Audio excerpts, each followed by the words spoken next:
berjudul Perkataanmu Menentukan Masa Depanmu. Bapak, Ibu, dan saudara sekalian, saya pernah membaca sebuah kisah. Ada seorang anak kecil yang bernama Tom.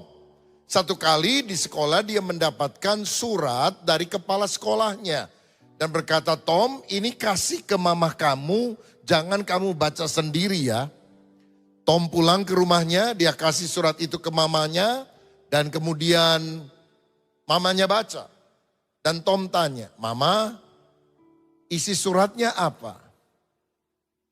Mamanya agak terbata-bata menjawab dan dia bilang, ini Tom, surat ini bilang bahwa kamu itu murid yang terlalu pinter. Sehingga tidak ada guru lagi yang sanggup mengajari kamu. Sehingga mulai besok kamu gak usah pergi ke sekolah. Karena kepala sekolah minta mama saja yang mengajari kamu di rumah. Tom kemudian bilang, oh kalau gitu ya gak apa-apa. Saya juga seneng diajar sama mama di rumah. Sejak itu Tom tidak pernah sekolah lagi. Saudara-saudara, sekian puluh tahun berselang, ibu daripada Tom telah mati. Dan satu kali Tom ini menjadi seorang yang sudah dewasa dan dia mencari surat-surat lama. Dia bongkar-bongkar properti yang lama dan tanpa sengaja dia temukan surat yang dulu pernah dikirim oleh kepala sekolah kepada ibunya. Dan waktu dia baca, bunyinya adalah, anakmu terlalu bodoh, tidak ada lagi guru yang bisa mengajari dia. Bawa pulang anakmu, kamu ajar sendiri. Ternyata ibunya membacakan dengan versi yang berbeda. Coba kalau ibu itu benar-benar membaca sesuai dengan apa yang telah didakwakan atau divonis oleh kepala sekolah, Tom tidak akan menjadi orang yang berhasil. Di kemudian hari Tom ini dikenal dengan nama Thomas Alva Edison, penemu terbesar sepanjang masa. Karena apa? Ada seorang ibu yang memiliki pandangan yang berbeda dan mengucapkan kata-kata yang tepat. Dan itu menentukan masa depan bagi anaknya Thomas Alva Edison. Amsal 18 ayat 21 berkata, hidup dan mati dikuasai lidah, siapa suka menggemakannya akan memakan buahnya. Hidup kita, mati kita, keberhasilan kita atau kegagalan kita sangat tergantung dari apa yang kita ucapkan. Sehingga kalau saudara ingin memiliki masa depan yang baik, kita harus menjaga mulut kita. 1 Petrus 3 ayat 10. Siapa yang mau mencintai hidup dan mau melihat hari-hari baik, ia harus menjaga lidahnya terhadap yang jahat dan bibirnya terhadap ucapan-ucapan yang menipu. Saudara mau memiliki masa depan yang cerah? Jaga mulutmu. Mulutmu adalah harimaumu. Itu akan menerkam kita kalau kita tidak menjaga perkataan kita. Saya pernah membaca kisah ada seorang raja Mesir yang meminta kepada juru masak di istananya untuk memberikan kepada dia daging yang paling bagus sekaligus daging yang paling jelek sebagai persembahan kepada dewanya. Dan tentu para juru masak menjadi bingung apa daging yang paling baik dan apa daging yang paling jelek. Untunglah satu orang punya hikmat, dia ambil lidah saudara, lidah sapi. Dan dia bilang ini daging terbaik tapi ini juga daging terjelek. Kenapa? Karena dengan lidah kita bisa mengucapkan hal-hal yang baik. Tapi dengan lidah yang sama kita bisa mengucapkan hal-hal yang sangat buruk. Tentu Tuhan tidak ingin kita memiliki perkataan seperti itu. Tuhan mau kita punya perkataan dari lidah. Mengucapkan hal yang baik. Bukan baik atau buruk. Bukan benar atau yang palsu. Tapi perkara-perkara yang baik yang keluar dari mulut kita. Jika demikian, bagaimanakah kita bisa memiliki perkataan yang akan menentukan masa depan cerah bagi kita? Ada 3 hal yang saya mau bagikan untuk saudara. Yang pertama, kita harus menghindari perkataan yang buruk. Efesus 4 ayat 29 berkata, janganlah ada perkataan kotor keluar dari mulutmu, Tapi pakailah perkataan yang baik untuk membangun di mana perlu. Supaya mereka yang mendengarnya beroleh kasih karunia. Kalau kita udah jadi orang Kristen, perkataan yang memaki-maki orang, anjing lu, monyet lu, babi lu, sudah harus hilang dalam hidup kita. Kita di rumah jangan bilang dasar suami bego, istri bodoh. Itu tidak boleh ada dalam mulut kita. Karena ciri orang yang sudah lahir baru, mulutnya diperbaharui. Orang kalau sakit pergi ke dokter, dokter suka bilang buka mulut. Lihat lidahnya. Karena lidah menentukan kesehatan ataukah kita sakit. Betapa pentingnya kita menjaga lidah supaya damai sejahtera, sukacita, kemenangan kita alami dalam kehidupan. Saya tinggal di Bandung dan satu kali sehabis khotbah, saya dan istri pergi sebuah tempat makanan outdoor, saudara-saudara. Lalu saya pesan makanan dan saya duduk di meja bersama dengan istri. Di samping meja kami ada anak-anak SMA kelihatannya mungkin 6-8 orang juga lagi duduk pesan makanan. Dan mereka ngobrol suaranya keras saudara. Dan saya heran karena setiap kali mereka ngomong selalu ada kata-kata kasarnya, ada anjingnya. Anjing, anjing. Yang lain juga jawab, anjing. Saya jadi bingung, saya bilang, kok sebelah kita anjing semua nih ya. Ayo kita pindah aja dah tempat duduk, begitu saudara. Kadang-kadang ada orang yang latah, omongannya sudah kasar. Ya, ada satu anak SMA yang lain, dia suka ngomong kasar begitu, suka ngomong anjing. Jadi satu kali ada guru waktu jam istirahat lagi lewat, itu anak lagi ngomong, anjing.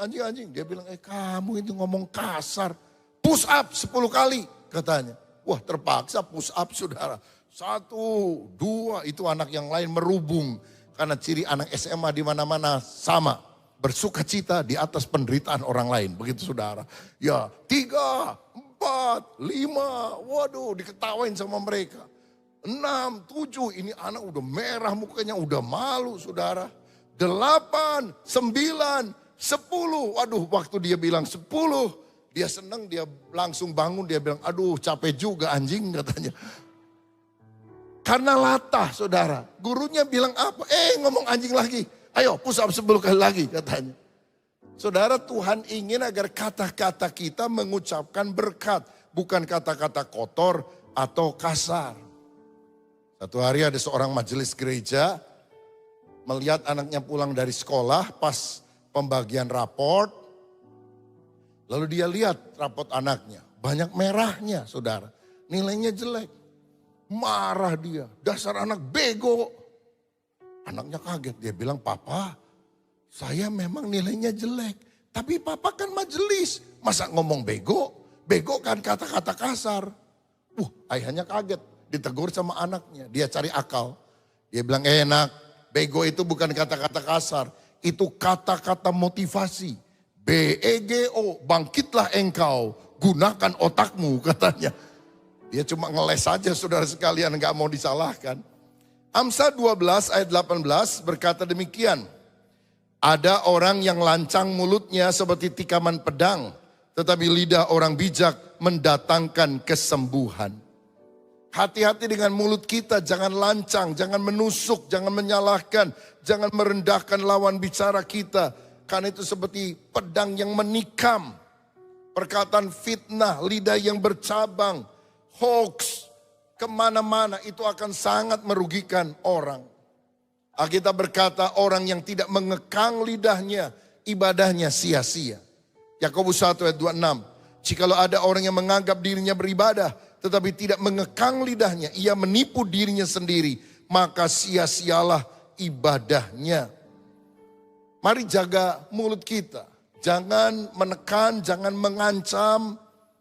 Apalagi di dalam keluarga. Biarlah atmosfer keluarga baik. Karena suami bicara baik kepada istri. Istri bicara baik kepada suami. Orang tua bicara baik kepada anak. Begitu juga sebaliknya. Saya ingat satu kisah. Satu hari ada seorang yang ngomong gini sama temennya. Seorang bapak di kantor.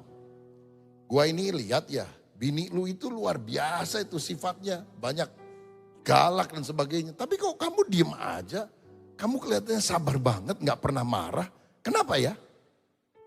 Oh gini, waktu kita menikah, istri saya beli kucing. Lalu dia kasih makan tuh kucing pada hari pertama. Dicakar tangannya.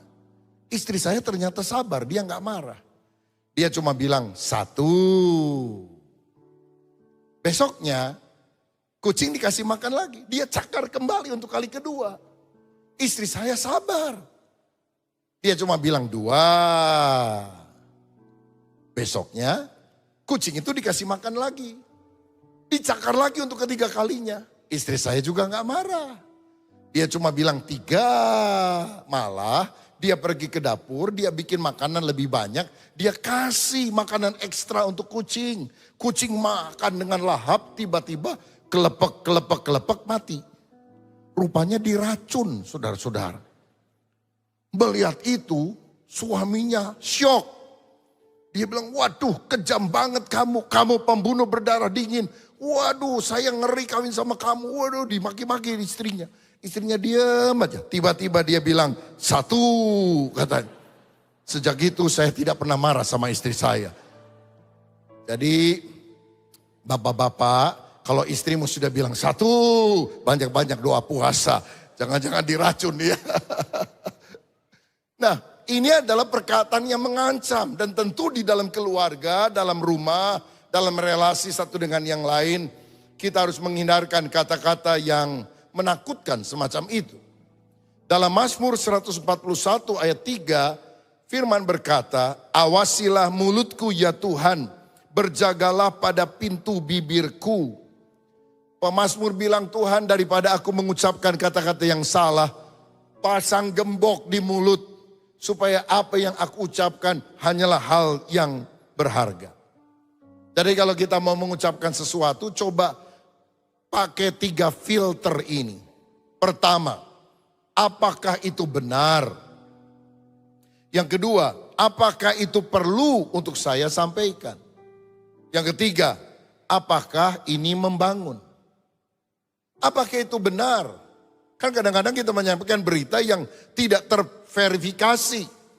Sudah sharing dulu sebelum disaring. Ternyata tidak benar, ternyata hoax. Jadi apakah itu benar? Yang kedua, kalaupun memang benar, apa perlu kita sampaikan kepada orang lain? Dan kalau kita rasa perlu, apakah cara membicarakannya juga baik sehingga membangun orang lain dan tidak meruntuhkan? Kita mengajarkan kata sia-sia yang kita ucapkan harus kita pertanggungjawabkan pada hari penghakiman. Jadi bagaimana supaya kita memiliki masa depan yang baik? Hindarilah perkataan yang buruk. Yang kedua, kita juga harus mengembangkan kuasa dalam perkataan. Sekian tahun yang lampau, saudara, ada seorang profesor Jepang yang bernama Masaru Emoto. Dia melakukan penelitian dengan air dan dia kemudian menulis banyak buku, antara lain The Hidden Message in Water, The True Power of Water. Dia menunjukkan bahwa pikiran, kata-kata, emosi, doa, dan musik memiliki efek langsung pada pembentukan kristal air.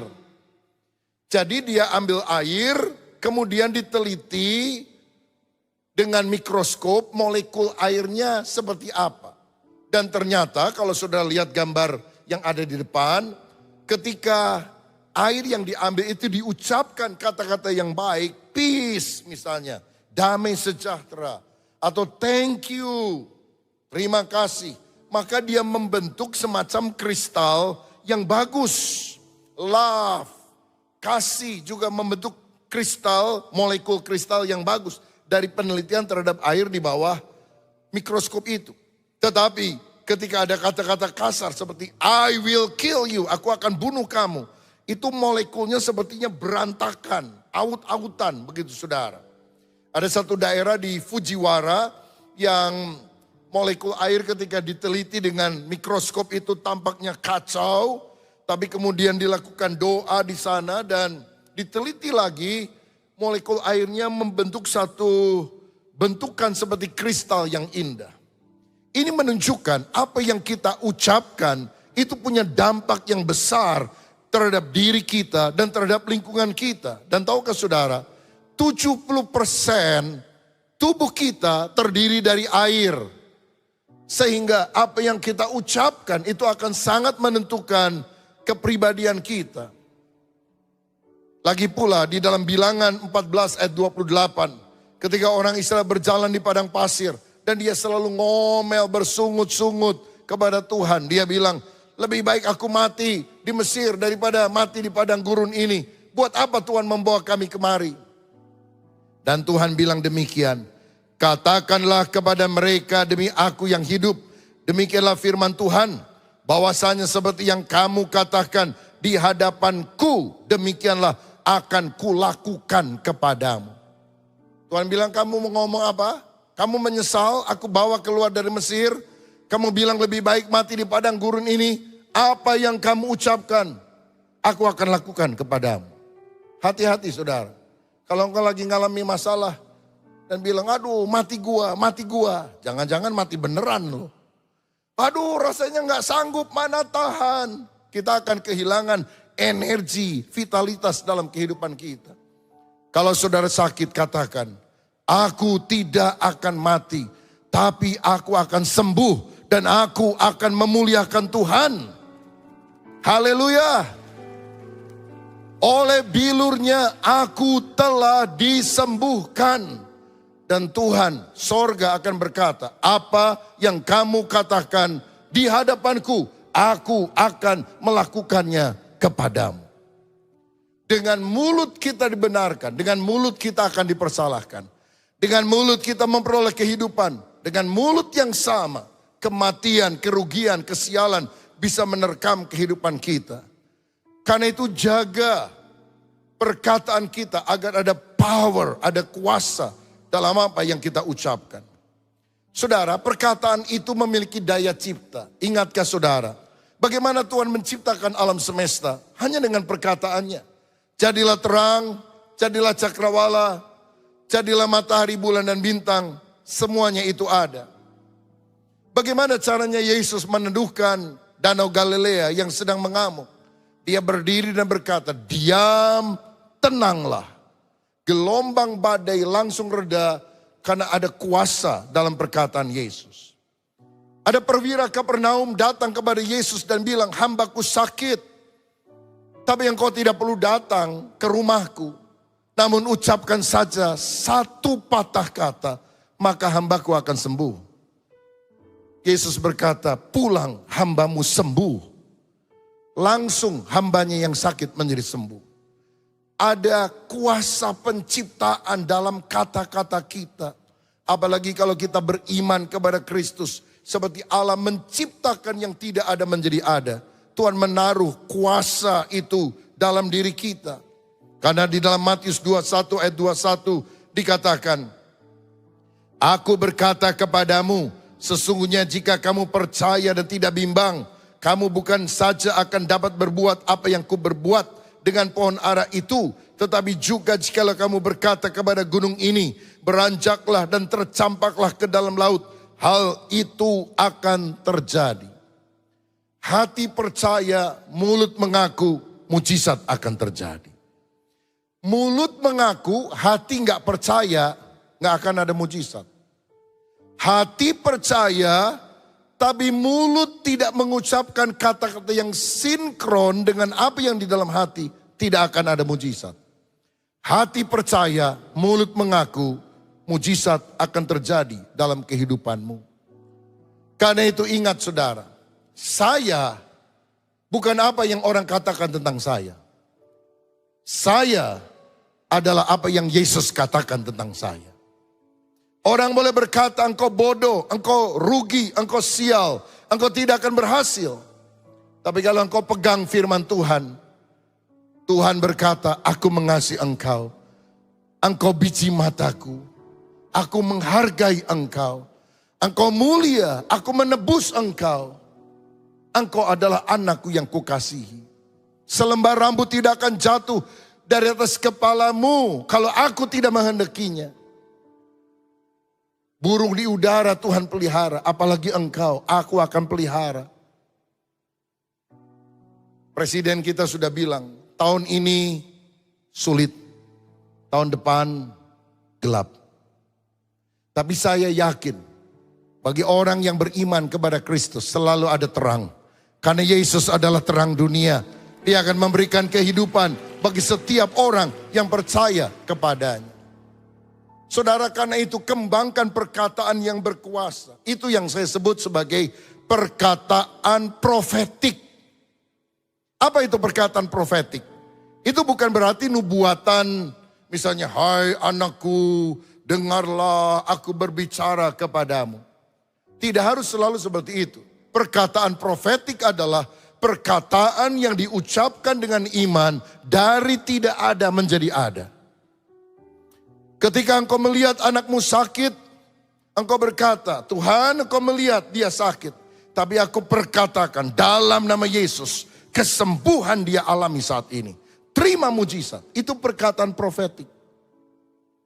Temanmu tanya, katanya kamu sudah doa, katanya kamu percaya Tuhan tolong. Mana mujizatnya belum datang, saya belum lihat. Ucapkan perkataan profetik. Mujizat saya on the way. Sedang dalam perjalanan. Dan aku akan menerimanya tidak lama lagi. Itu perkataan profetik. Menciptakan dari yang tidak ada menjadi ada. Karena dasarnya adalah firman. Saudara-saudara, Roma 10 ayat 8 berkata begini. Roma 10 ayat 8. Firman itu dekat kepadamu, yakni di dalam mulutmu dan di dalam hatimu. Itulah firman iman yang kami beritakan. Kalau firman ada di dalam hati kita dan kita ucapkan dengan iman, dia akan menciptakan sesuatu yang luar biasa. Saudara, saya mau bilang betapa pentingnya kita mengisi hati kita dengan firman Tuhan. Kalau gelas ini atau botol ini diisi dengan air putih, lalu luber, yang keluar adalah air putih. Tapi kalau gelas atau botol ini diisi dengan air got, lalu luber, yang keluar juga air got.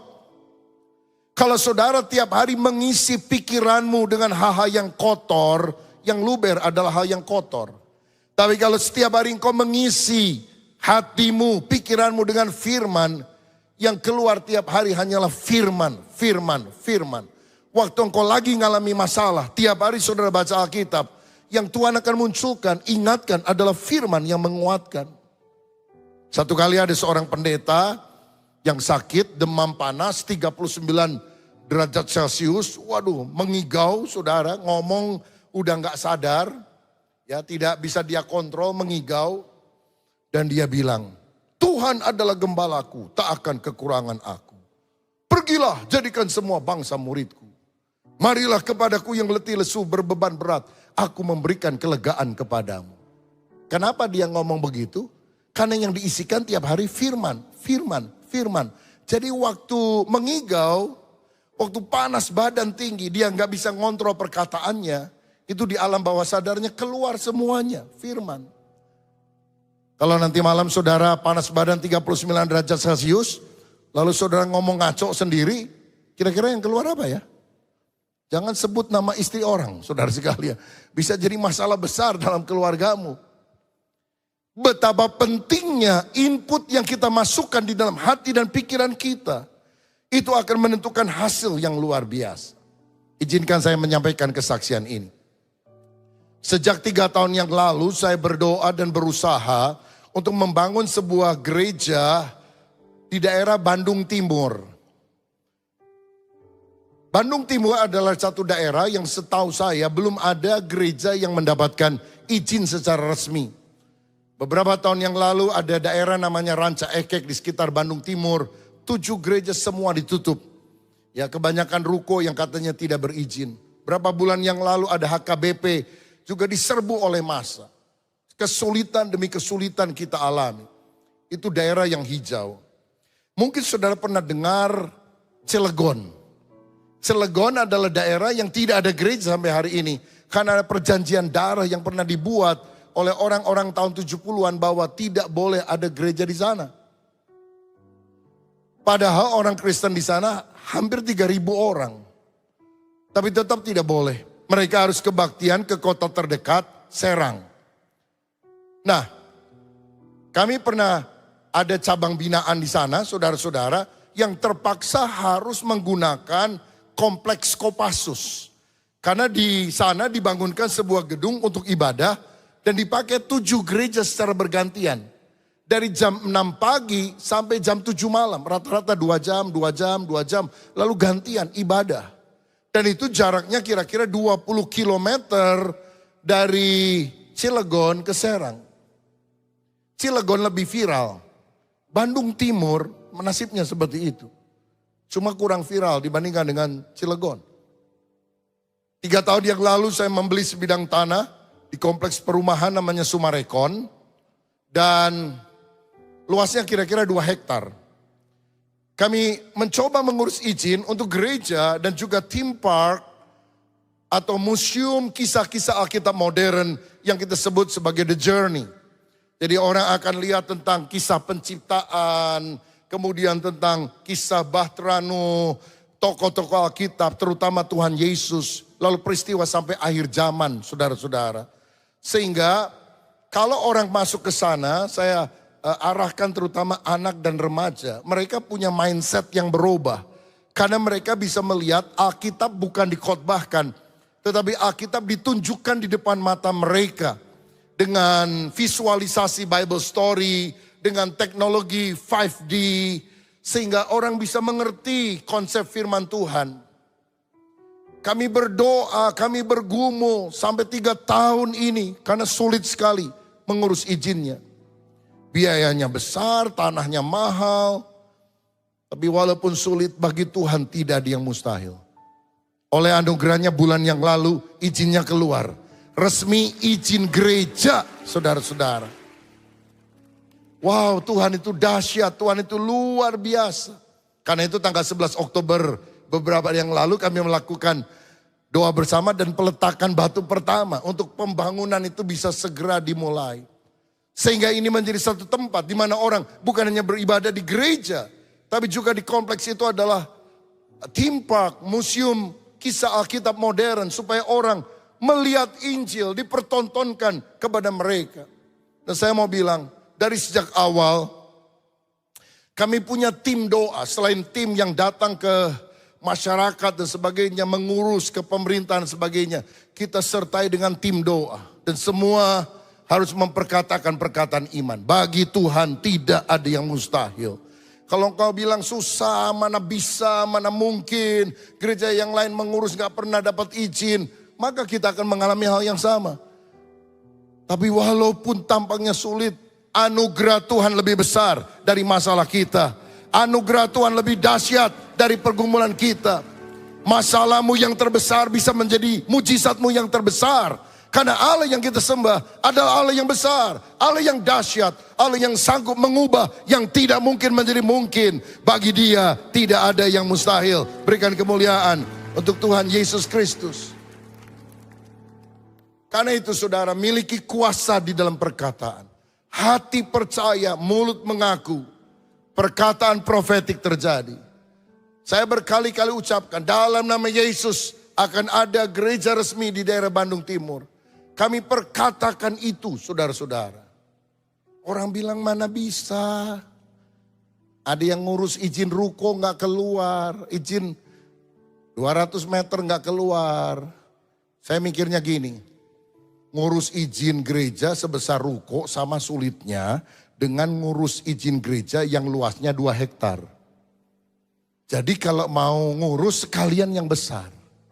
Saudara minta yang kecil, Tuhan kasih yang kecil. Saudara minta yang sedang, Tuhan kasih yang sedang. Saudara minta yang besar, Allah bukannya tidak mampu. Allah sangat mampu mengabulkan doa saudara. Karena tidak ada perkara yang terlalu besar yang tidak bisa Dia selesaikan. Karena Tuhan yang kita sembah, Allah yang dahsyat. Tidak ada hal terlalu kecil yang Dia abaikan. Tapi tidak ada hal yang terlalu besar yang tidak bisa Dia atasi. Tinggal respon kita, hati percaya, mulut mengaku. Mujizat masih terjadi sampai hari ini. Yang ketiga, bagaimana supaya kita memiliki perkataan yang mendatangkan masa depan yang penuh pengharapan, kita harus memiliki perkataan yang menjadi berkat. 3 hal. Pertama, menghindari perkataan yang buruk. Kedua, mengembangkan kuasa dalam perkataan. Yang ketiga, memiliki perkataan yang menjadi berkat. Dalam Lukas 1 ayat 39 sampai 41, saya membaca ayat Alkitab tentang bagaimana perkataan itu jadi berkat. Dikatakan begini, beberapa waktu kemudian berangkatlah Maria dan langsung berjalan ke pegunungan menuju sebuah kota di Yehuda. Di situ ia masuk ke rumah Zakaria dan memberi salam kepada Elisabet. Dan ketika Elisabet mendengar salam Maria, melonjaklah anak di dalam rahimnya, dan Elisabet pun penuh dengan Roh Kudus. Jadi waktu Maria membuka mulut mengucapkan salam, Shalom, itu bayi dalam kandungan Elisabet, Yohanes Pembaptis, melompat sukacita. Dan Elisabet penuh dengan Roh Kudus. Wah, ini dahsyat banget saudara. Gak perlu nyanyi dulu nyembah Tuhan setengah jam. Gak perlu altar call dulu. Gak perlu ditumpangin tangan dulu oleh hamba Tuhan. Supaya orang penuh dengan Roh Kudus. Maria buka mulut saja kasih salam. Shalom alaihim. Orang itu penuh dengan Roh Kudus. Ini doa saya. Ibu-ibu, para wanita. Ketika engkau buka mulut, suamimu penuh dengan Roh Kudus. Jangan sampai engkau buka mulut, suamimu kerasukan roh setan, saudara sekalian. Sebab banyak orang kalau buka mulut, wah, malah pecah perang dalam rumahnya. Betapa perkataan kita ini harus jadi berkat. Caranya gimana? Pertama, kita harus menjaga hati. Karena perkataan itu cermin dari isi hati. Jagalah hatimu dengan segala kewaspadaan, karena dari situlah terpancar kehidupan. Bahkan ketika orang mengata-ngatai saudara, ingat hal ini. Saudara gak bisa jaga mulut orang, tapi engkau bisa jaga hatimu sendiri. Jaga hatimu, karena Lukas 6 ayat 45 berkata, orang yang baik mengeluarkan barang yang baik dari perbendaharaan hatinya yang baik. Dan orang yang jahat mengeluarkan barang yang jahat dari perbendaharaannya yang jahat. Karena yang diucapkan mulutnya meluap dari hatinya. Ada orang bilang gini, saya sih hatinya baik, cuma mulutnya aja yang jahat. Nggak ada ayatnya saudara sekalian. Karena Alkitab bilang, kalau hatinya baik, mulutnya juga baik. Mulut itu jahat karena berasal dari hati yang jahat. Karena itu jaga hati. Kedua, kita harus memperkatakan firman, pujian, dan ucapan syukur. Mazmur 71 ayat 8. Mulutku penuh dengan puji-pujian kepadamu, dengan penghormatan kepadamu sepanjang hari. Tiap hari mari kita suka memuji menyembah Tuhan. Nyanyi pujian untuk Tuhan. Ibrani 13 ayat yang ke-15. Sebab itu marilah kita oleh Dia senantiasa mempersembahkan korban syukur kepada Allah, yaitu ucapan bibir yang memuliakan namanya. Banyak menyembah Tuhan, banyak menyanyi, setel lagu rohani. Nyanyi ikuti. Tapi suara saya jelek Pak. Gak apa-apa, kencengin aja itu volumenya. Saudara nyanyi agak pelan, kan jadi bagus. Tapi saya lagi punya masalah yang berat Pak. Justru nyanyinya harus lebih keras. Karena ketika engkau menyanyi dengan keras, engkau akan sadar. Ternyata suaramu lebih parah dari masalahmu, saudara sekalian. Jadi lumayan ada penghiburan sedikit di dalam hati. Belajar mengucap syukur. Bukannya karena keluarga kita sudah harmonis, maka kita mengucap syukur.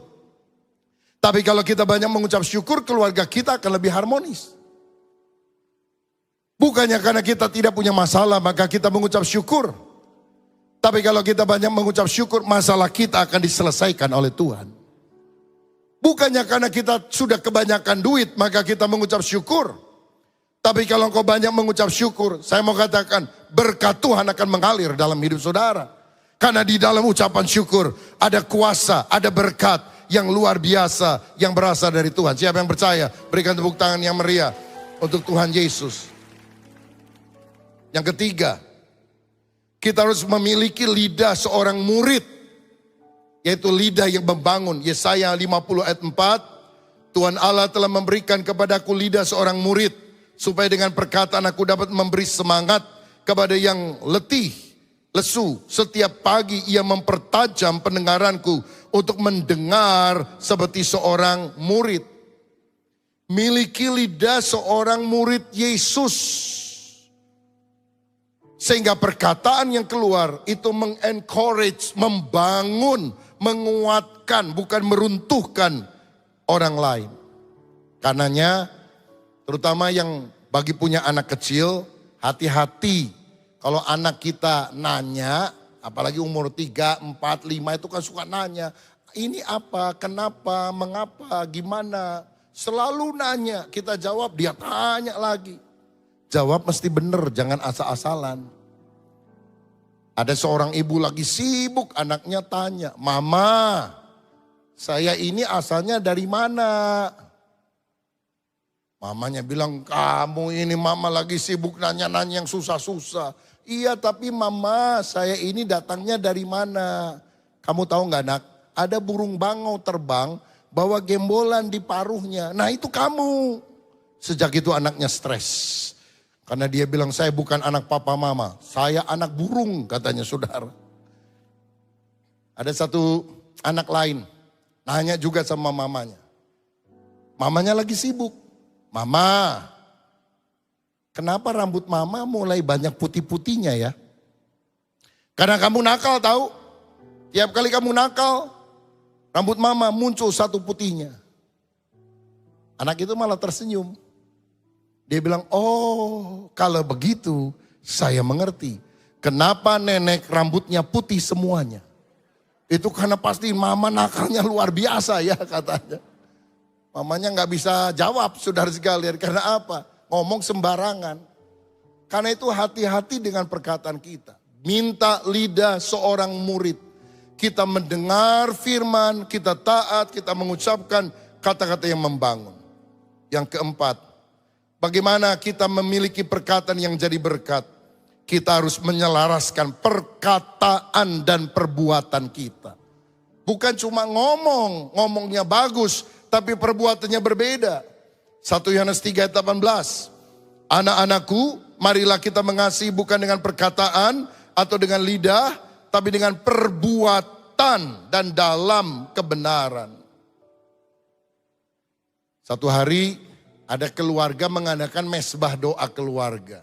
Dan papa berdoa, "Tuhan, berkatilah orang-orang miskin di ujung gang ini, supaya mereka bisa dapat makanan yang baik.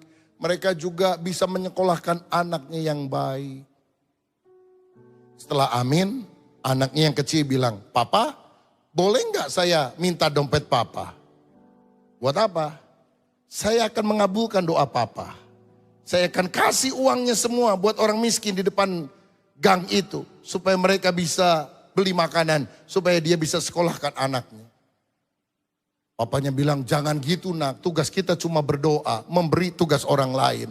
Nah, itu artinya cuma ngomongnya bagus tapi tidak menyatakan kasih di dalam tindakan. Saya percaya kita hidup harus jadi berkat bagi banyak orang.